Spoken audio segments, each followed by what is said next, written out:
Hello everyone. इस video में हम लोग केमिस्ट्री का एक इम्पॉर्टेंट टॉपिक है जो कि है ईंधन। इसी पूरे टॉपिक को हम लोग इस वीडियो में कंप्लीट करने वाले हैं। तो आइए स्टार्ट करते हैं। तो देखिए पहला क्वेश्चन ये कह रहा है कि ठोस द्रव एवं गैसीय ईंधनों में से कौन सा ईंधन सबसे अच्छा होता है। तो ये होता है गैसीय ईंधन। क्यों अच्छा होता है इसको भी जान लीजिए। क्योंकि देखिए जो गैसीय ईंधन होते हैं इनसे जो प्राप्त ऊष्मा की मात्रा होती है वो व्यर्थ नहीं जाती। इसीलिए माना जाता है कि जो गैसीय ईंधन होते हैं ये ईंधन के सबसे अच्छे स्रोत माने जाते हैं। अब अगले में कह रहा है जो ईंधन होता है इसका ऊष्मीय मान क्या होता है, मतलब ऊष्मीय मान पूछा जा रहा होता क्या है। तो ध्यान दीजिएगा, ऊष्मा की वह मात्रा जो ईंधन के 1 ग्राम को वायु या ऑक्सीजन में पूर्णतः जलाया जाए उनको जलाने के पश्चात जो प्राप्त होता है उसी को ईंधन का ऊष्मीय मान कहा जाता है। अब अगले क्वेश्चन में ये कह रहा है कि ईंधन का जो कैलोरी मान होता है उसकी इकाई क्या होती है। तो इसकी इकाई होती है किलो जूल पर केजी। अगले में कह रहा है किस ईंधन का ऊष्मीय मान सबसे अधिक होता है। तो ये होता है हाइड्रोजन का ऊष्मीय मान सबसे अधिक होता है। और एक क्वेश्चन यहाँ पे ये ध्यान दीजिएगा कि जो हाइड्रोजन होता है उसको भविष्य का ईंधन भी कहा जाता है। अब अगला यहाँ पे दिया गया है विभिन्न ईंधन हैं उनके ऊष्मीय मान क्या है ये बताए गए हैं। तो देखिए पहला है गोबर का उपला। इसका अगर ऊष्मीय मान देखा जाए तो ये होता है 6000 से 8000 के मध्य। लकड़ी की बात की जाए तो इसका देखिए जो ऊष्मीय मान होता है वो 17000 से 22000 के मध्य होता है। कोयले की बात की जाए तो 25000 से 33000 तक इसका ऊष्मीय मान होता है। पेट्रोल की बात की जाए तो 45000 के लगभग इसका ऊष्मीय मान होता है। मिट्टी का तेल इसकी बात की जाए तो ये भी 45000 इसका ऊष्मीय मान है। और डीजल की बात की जाए तो ये भी 45000 है। मीथेन की बात की जाए तो ये थोड़ा बढ़ जाता है, ये 50000 हो जाता है। सीएनजी की बात की जाए तो ये भी 50000 हो जाता है। लेकिन वहीं जो एलपीजी की बात करते हैं तो ये थोड़ा बढ़ जाता है, ये हो जाता है 55,000 इसका ऊष्मीयमान हो जाता है। और यहाँ पे देखिए जो हाइड्रोजन है इसका ऊष्मीयमान सबसे ज़्यादा होता है, कितना होता है तो ये 1.5 लाख इसका ऊष्मीयमान होता है। अब अगला क्वेश्चन ये कह रहा है कि ज्वलन ताप जिसको हम लोग इग्निशन टेम्परेचर कहते हैं ये होता क्या है। तो देखिए वह न्यूनतम ताप कह रहा है जिस पर कोई पदार्थ जलना शुरू करता है तो उसी को ज्वलन ताप कहते हैं। अगले में कह रहा है दहन जिसको हम लोग कंबशन कहते हैं ये कैसी अभिक्रिया है। तो ये आक्सीकरण अभिक्रिया है। अब अगला देखिए अगले क्वेश्चन में ये कह रहा है कि जो प्रमुख दहन हैं और उनकी अभिक्रियाएं कैसे होती हैं इनको जान लीजिए। तो देखिए दहनों के प्रकार में पहला इसका प्रकार है द्रुत दहन जिसको हम लोग बहुत तेज़ से दहन कहते हैं। ये मतलब बहुत जो तेज़ी से दहन होता है उसी को द्रुत दहन कहा जाता है। तो इनमें देखिए एग्जाम्पल बताए गए जो माचिस की तीली होती है इनका जलना काफ़ी तेज़ी से जलती हैं। पटाखों का फूटना, तो ये सब द्रुत गति के द्रुत दहन के एग्जाम्पल्स हैं। मंद दहन में देखिए तो ये श्वसन की क्रिया होती है। तो ध्यान दीजिएगा श्वसन की क्रिया क्या है, तो ये मंद दहन का एग्जाम्पल है। स्वतः दहन में देखा जाए तो देखिए जो फास्फोरस होते हैं इनका जलना जो होता है स्वतः दहन का एग्जाम्पल है। विस्फोट की बात की जाए तो देखिए पटाखे और बम हैं इनका जो फूटना होता है इसको हम लोग विस्फोट कहते हैं। अब अगला कह रहा है कि जो रॉकेट ईंधन होते हैं इनको क्या कहा जाता है। तो इसी को प्रणोदन जिसको इंग्लिश में प्रोपुलेंट कहा जाता है। अब देखिए जो प्रणोदक होते हैं वे ऐसे ईंधन होते हैं जिनके जलने पर अत्यधिक मात्रा में गैस व ऊर्जा जो होती है वो उत्पन्न होती है तथा दहन के फलस्वरूप कोई भी अवशेष नहीं बचता। तो इसी को प्रणोदक या प्रोपुलेंट कहते हैं। अब अगले में कह रहा है कोल गैस है, तारकोल है व पेट्रोलियम है। इसमें से कह रहा है कौन प्राकृतिक ईंधन है। तो देखिए जो पेट्रोलियम है वो प्राकृतिक ईंधन का एग्जाम्पल है। अगले में कह रहा है कोयला है, पेट्रोल है, डीजल है और प्राकृतिक गैस है। इनमें से कौन स्वच्छतम ईंधन है। तो देखिए जो प्राकृतिक गैस है वो स्वच्छतम ईंधन का एग्जाम्पल है। अगले में कह रहा है कौन सा जीवाश्म ईंधन है। तो देखिए जो प्राकृतिक गैस है वो जीवाश्म ईंधन का एग्जाम्पल है।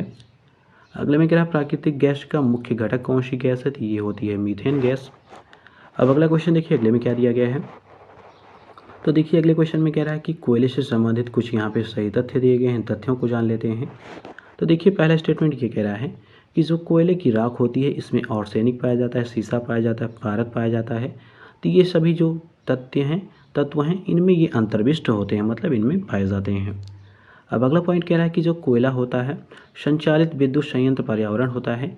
इसमें कह रहा है सल्फर डाइऑक्साइड और नाइट्रोजन के ऑक्साइड हैं ये उत्सर्जित होते हैं। कहने का मतलब ये है कि जो कोयला से संचालित विद्युत संयंत्र होते हैं उनसे कह रहा है पर्यावरण में सल्फर डाइऑक्साइड निकलता है, नाइट्रोजन के ऑक्साइड निकलते हैं। तो ये सब यहाँ से उत्सर्जित होते हैं। अब अगले थर्ड पॉइंट में कह रहा है कि जो भारतीय कोयला है इसकी राख में कह रहा है अधिक मात्रा में पाई जाती है। क्या पाई जाती है। तो जो भारतीय कोयला है इनमें राख कह रहा है अधिक मात्रा में पाई जाती है। अब अगला देखिए अगले क्वेश्चन में ये कह रहा है कि किस खनिज को बरीड सनराइज़ के रूप में जाना जाता है। तो ध्यान दीजिएगा जो बरीड सनराइज़ है ये है कोयला। अब अगला देखिए, अगले में कह रहा है किस गैस का ईंधन का मान जो होता है वो अधिकतम होता है। तो ये होता है हाइड्रोजन का, भी हम लोगों ने देखा था। उसका ऊष्मीय मान लगभग 1.5 लाख के नियर अबाउट था। तो इसलिए कहा जा रहा है कि जो ये हाइड्रोजन गैस है इसका कह रहा है कि जो ईंधन मान है वो अधिकतम होता है। अब अगले में कह रहा है जो घरेलू उपयोग में लाई जाने वाली बायोगैस है या जिसको हम लोग गोबर गैस कहते हैं, इसका मुख्य घटक क्या होता है। कहने का मतलब यह है इसमें मुख्यतः कौन सी गैस पाई जाती है। तो ये पाई जाती है मीथेन गैस। अगला इसी में ये कह रहा है कि जो मीथेन गैस होती है ये अधिकतर जो दलदली क्षेत्र होते हैं यहाँ पे पाई जाती है और इसको मार्स गैस के भी नाम से जाना जाता है। तो मार्स गैस कौन सी है, तो ये है मीथेन गैस। अगले में कह रहा है मीथेन गैस को पृथक करने वाला पहला व्यक्ति कौन था। तो इनका नाम है एलेसेंड्रो वोल्टा। अगले में कह रहा है मीथेन गैस को किस अन्य नाम से जानते हैं। तो इसको हम लोग मार्स के भी नाम से जानते हैं। अगले में कह रहा है बायोगैस में मुख्य संगठक जो हैं वो कौन कौन सी गैसें होती हैं, मतलब बायोगैस में कौन सी जो गैसें होती हैं मुख्य रूप से पाई जाती हैं। तो देखिए इसमें मीथेन होता है और कार्बन डाइऑक्साइड पाया जाता है। अगले में कह रहा है जो बायोगैस है इसके संयंत्र में कौन सी प्रक्रिया होती है। तो ये होती है किण्वन प्रक्रिया। अगले में कह रहा है गोबर गैस प्रणाली का आविष्कार किसने किया था। तो ये किया था डॉक्टर एस.बी. देसाई ने। कब किया था, 1941 से 42 के मध्य इसका आविष्कार किया था।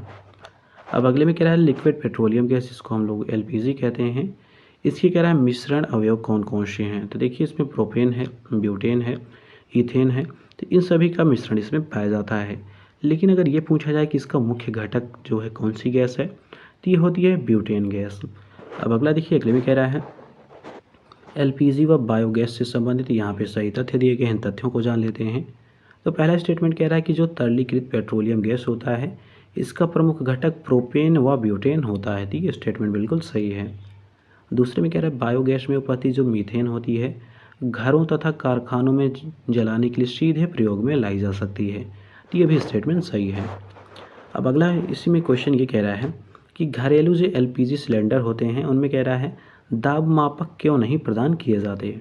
क्योंकि देखिए जो एलपीजी सिलेंडर होते हैं उनमें जो गैस होती हैं वो तरल अवस्था में होती हैं। इस कारण जो देखिए जो दाब मापक यंत्र है उसको पता लगाने पर एलपीजी सिलेंडरों में गैस की मात्रा को प्रदर्शित नहीं कर पाता, इसलिए इसका यूज यहाँ पे नहीं होता है। अब अगले में कह रहा है सीएनजी, जिसको हम लोग कंप्रेस्ड नेचुरल गैस कहते हैं। पूछा जा रहा है इसका फुल फॉर्म क्या है, तो इसका फुल फॉर्म है कंप्रेस्ड नेचुरल गैस। अगले में कह रहा है खाना पकाने वाली गैस, जिसको हम लोग एलपीजी गैस भी कहते हैं, इसकी आपूर्ति किस रूप में होती है। तो ये तरल अवस्था में प्रदान की जाती है। ध्यान दीजिएगा गैस अवस्था में नहीं होती, ये तरल अवस्था में पाई जाती है। अगले में कह रहा है एलपीजी से संबंधित यहाँ पे कुछ सही तथ्य दिए गए हैं, तथ्यों को जान लेते हैं। तो पहला ये कह रहा है कि जो द्रवित प्राकृतिक गैस है इसको अत्यधिक शीत ताप पर तथा उच्च दाब पर द्रवित किया जाता है, जिससे क्या होता है, जिससे विशेष रूप से ये अभिकल्पित जो पात्र होते हैं उनका ये संग्रहण कर लेता है अथवा परिवहन सुसाध्य हो जाता है। इसीलिए एलपीजी जो गैस होती है उसको काफ़ी कंप्रेस्ड करके रखा जाता है और उसको लिक्विड फॉर्म में रखा जाता है। अगले में कह रहे हैं भारत में प्रथम एलपीजी जो टर्मिनल है वो दाहेज गुजरात में स्थापित किया गया था। अब अगला देखिए अगले क्वेश्चन में क्या दिया गया है।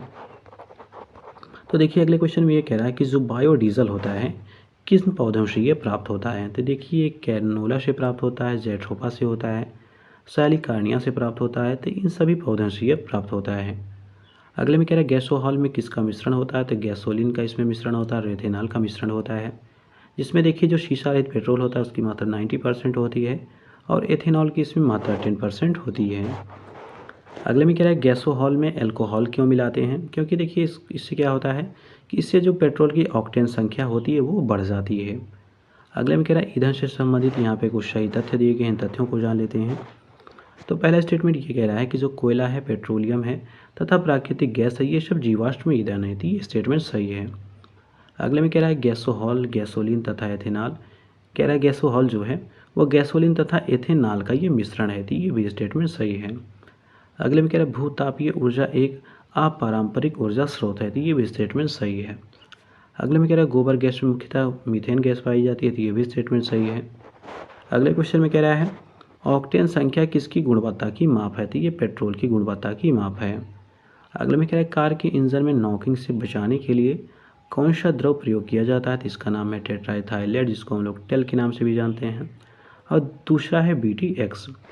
अब अगला देखिए, अगले में कह रहा है कि जो टेट्राएथाइलेट है, कह रहा है पेट्रोल में ये क्यों मिलाया जाता है। तो देखिए, इसको मिलाने से जो पेट्रोल की एंटी नॉकिंग रेटिंग होती है ये बढ़ जाती है, जिससे क्या होता है, जो एंटी नॉकिंग रेटिंग होती है इसके बढ़ने से जो अपस्फोटन दर होती है वो ज़्यादा हो जाती है। अगला देखिए, अगले में ये कह रहा है कि जो ऑटोमोबाइल इंजन है इनमें कह रहा है प्रतिहिम के रूप में किसका यूज किया जाता है। तो इसमें देखिए एथिल ग्लाइकाल जो है, जिसका फार्मूला होता है C2H6O2, इसका यूज किया जाता है। अगले में कह रहा है C10 संख्या किसकी गुणवत्ता की माप है। तो ये डीजल की गुणवत्ता की माप है, याद रखिएगा। जो C10 संख्या है इससे डीजल की गुणवत्ता की माप की जाती है। अगले में कह रहा है डीजल इंजन में कौन सी ईंधन कह रहा है डीजल इंजन में कौन सा ईंधन प्रयुक्त होता है। तो डीजल की वाष्प और वायु जो होती है इसमें प्रयुक्त की जाती है। अगले में कह रहा है भारी वाहन में डीजल का उपयोग क्यों किया जाता है। क्योंकि ये देखिए, जो भारी बोझ होते हैं, ये जो होते हैं भारी बोझ जिनको कहते हैं, इनकी उच्च क्षमता होती है, इसको कह रहा है खींचने के लिए अधिक शक्ति प्रदान ये करता है। और एक तरह से देखा जाए तो इसकी जो कॉस्ट है वो भी कम है, तो इसका एक फैक्टर ये भी हो सकता है। अब अगला देखिए, अगले में कह रहा है कि जो मोटर कारें हैं इनके लिए नए मॉडल में कौन सी विशेषताएं होती हैं। तो देखिए, इसमें होता है कि रेडियल टायर इसमें यूज़ होता है, जिसका काम क्या है, तो रेडियल टायर ध्यान दीजिएगा। इससे कह रहा है इससे घर्षण बल कम लगता है और गाड़ी की कार्य क्षमता बढ़ जाती है। तो ये है रेडियल टायर। अगले में कह रहा है जो बहुबिंदु ईंधन है ये अंतःक्षेप इसमें यूज होता है। बहुबिंदु ईंधन अंतःक्षेप इसमें यूज होता है। इसका मतलब ये है कि इससे क्या होगा, ईंधन की जो मात्रा है वो कम लगेगी। इससे क्या होगा, ईंधन खर्च जो होगा वो कम हो जाएगा। अगले में कह रहा है उत्प्रेरक परिवर्तक रेचक सहित इसमें यूज़ होते हैं, जिससे काम क्या होता है, तो इससे जो गाड़ी होती हैं इनको गर्म होने से ये बचाता है। तो ये सारी जो चीज़ें हैं ये नए मॉडलों में यूज़ होती हैं। अब अगले में कह रहा है भारत में कौन पदार्थ बहुतायत रूप से पाया जाता है जिसका उपयोग ईंधन के रूप में किया जाता है। तो ये है हाइड्राइड। अगले में कह रहा है शैवाल आधारित कह रहा है जैव ईंधनों के उत्पादन की जो विकासशील राष्ट्रों में क्या संभावनाएं हैं। तो कहने का मतलब ये है कि जो शैवाल आधारित जैव ईंधन हैं इनके उत्पादन के संबंध में पूछा जा रहा है कि जो विकासशील राष्ट्र हैं उनमें क्या संभावनाएं व्याप्त हैं। तो देखिए, संभावनाओं में पहला पॉइंट ये कह रहा है कि जो शैवाल आधारित जैव ईंधन है इनका उत्पादन कह रहा है समुद्रों व महाद्वीप दोनों में संभव है। तो ये बात याद रखिएगा, शैवाल है लेकिन फिर भी इसको उत्पादन जो है वो समुद्रों और महाद्वीपों दोनों में संभव है। अगले पॉइंट में कह रहा है इन ईंधनों की उत्पादन और अभियांत्रिकी कार्य हेतु उच्च स्तरीय विशेषज्ञता की ज़रूरत होती है। साथ ही साथ अधिक उत्पादन के लिए नवाचार हेतु ज्ञान के भी अनुभव की इसमें आवश्यकता होती है। तो एक तरह से कह सकते हैं इसमें ज्ञान की आवश्यकता ज़्यादा होती है। अगले पॉइंट में कह रहा है कि दुर्बल जो निवेश स्थिति वाले विकासशील देश हैं, कह रहा है इनमें इस प्रकार के ईंधन का उत्पादन कठिन होता है। क्यों होता है, क्योंकि इस कार्य हेतु अधिक पूंजी निवेश की ज़रूरत पड़ती है। अब अगला देखिए, अगले में क्या दिया गया है। तो देखिए, यहाँ पे बताया गया है कि कुछ गैसीय ईंधन हैं और उनके मिश्रण हैं और उनके लक्षण क्या क्या है इनको जान लेते हैं। तो देखिए, पहला इसमें है कोल गैस। तो ये कोल जो गैस है ये हाइड्रोजन की और मीथेन की और कार्बन मोनोऑक्साइड इन सभी गैसों का ये मिश्रण है। देखिए, इसमें जो हाइड्रोजन की मात्रा वो 55% है, मीथेन की 30% मात्रा है, कार्बन मोनोऑक्साइड जो है वो 4% मात्रा है, और जो असंतुलित हाइड्रोकार्बन है इनका जो परसेंटेज है वो 3% है। इसके अतिरिक्त अज्वलनशील अशुद्धियाँ हैं इनकी मात्रा भी 8% पाई जाती है। अब इनके लक्षण जान लीजिए कोयल गैस के। तो ये गैस देखिए, जो कोयले के भंजक आश्वन है उसके द्वारा ये बनाई जाती है। दूसरा इसमें ये पॉइंट कह रहा है कि यह वायु के साथ विस्फोटक मिश्रण भी बनाता है। थर्ड कह रहा है कि यह रंगहीन व विशेष गंध वाली गैस होती है। अगले में कह रहा है ये दहनशील भी गैस होती है। तो ये थे इसके पॉइंट, मतलब इसके ये लक्षण थे। अब अगली गैस है भाप अंगार गैस, इसको हम लोग वाटर गैस कहते हैं। तो इनमें देखिए हाइड्रोजन की परसेंटेज मात्रा होती है 49%, कार्बन मोनोऑक्साइड 45%, कार्बन डाइऑक्साइड व अन्य जो गैसें होती है वो 4.5% पाई जाती हैं। अब इसके लक्षण देखिए, तो इस गैस से अत्यधिक ऊष्मा प्राप्त होती है और इसका देखिए कैलोरी मान हो प्रोड्यूसर गैस से अधिक होता है। इसके अतिरिक्त हाइड्रोजन गैस व जो मिथाइल अल्कोहल है इसको बनाने के भी ये काम आता है। अब अगला है वायु अंगार गैस, जिसको हम लोग प्रोड्यूसर गैस के भी नाम से जानते हैं। तो इसमें देखिए नाइट्रोजन की मात्रा होती है 60%, कार्बन मोनोऑक्साइड की मात्रा होती है 30%। अब अगला इसमें ये कह रहा है कि इनके लक्षणों में इनका कैलोरी मान अन्य ईंधनों की तुलना में कम होता है।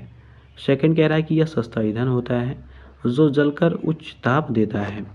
इसके अतिरिक्त देखिए इनके लक्षणों में कांच के निर्माण एवं धातु निष्कर्षण में भी इसका यूज होता है। अब अगले में कह रहा है तेल गैस, इसको हम लोग ऑयल गैस कहते हैं। तो इसमें देखिए सरल, संतृप्त हैं व असंतृप्त जो हैं, ये सब हाइड्रो जो कार्बन है इनका इसमें मिश्रण पाया जाता है, जिनमें देखिए मीथेन है, एसिटिलीन है, एथिलीन है, इनका मिश्रण इसमें होता है। लक्षणों की बात की जाती है, मिट्टी के तेल या पेट्रोलियम के भंजक आसवन क्रिया द्वारा ये तैयार किए जाते हैं। अगले में कह रहा है पेट्रोल गैस, इसके बारे में जान लीजिए। तो देखिए ये वायु तथा जो पेट्रोल वाष्प है इसका ये मिश्रण होता है और ये गैस पेट्रोल के भंजक आसवन से प्राप्त होता है। अगली गैस है प्राकृतिक गैस, जिसको हम लोग नेचुरल गैस कहते हैं। तो इसमें मीथेन की मात्रा होती है 3% व ईथेन जो है उसकी मात्रा होती है 16%। इनके लक्षणों में देखा जाता है इस गैस का जो प्रधान अवयव है वो मीथेन गैस होता है। सेकंड कह रहा है कि कृत्रिम जो उर्वरक हैं इनके उत्पादन में भी ये वृद्धि करता है या उनके उत्पादन में भी इसका यूज किया जाता है। अगले में कह रहा है एक जैविक गैस कौन सी है, तो देखिए जो एथिलीन डाइक्लोराइड है ये क्या है, एक जैविक गैस है। अगले में कह रहा है जीवाश्म ईंधन जलने पर मुक्त कार्बन, नाइट्रोजन और सल्फर के ऑक्साइड क्या कहलाते हैं, तो ये कहलाते हैं अम्लीय ऑक्साइड। अब अगले देखिए अगले क्वेश्चन में क्या दिया गया है। तो देखिए यहाँ पे 2 क्वेश्चन और बचते हैं, उसके बाद ये टॉपिक कंप्लीट हो जाएगा। इसके बाद टॉपिक स्टार्ट होगा मानव निर्मित पदार्थ। तो देखिए इसमें कह रहा है कि जो ईंधन के अपूर्ण दहन है उससे कौन सी विषैली गैस निकलती है, तो इससे कार्बन मोनोऑक्साइड निकलती है। अगले में कह रहा है हाइड्रोकार्बन के पूर्ण दहन के परिणाम स्वरूप क्या प्राप्त होता है, तो ये CO2 प्राप्त होता है और H2O प्राप्त होता है। तो ये था जो टॉपिक दिया गया था ईंधन से रिलेटेड, उसको हम लोगों ने कंप्लीट किया। इसी प्रकार आने वाली वीडियो में देखिए दूसरा टॉपिक स्टार्ट होता है जो कि है मानव निर्मित पदार्थ, जिनमें देखिए सीमेंट है, उसके बाद कांच है। तो बेसिकली जितने भी जो पदार्थ हैं वो मानव द्वारा बनाए गए हैं उन सभी को अब हम लोग दूसरे टॉपिक में कंप्लीट करने वाले हैं। तो मिलते हैं दूसरे वीडियो में एक नए टॉपिक के साथ।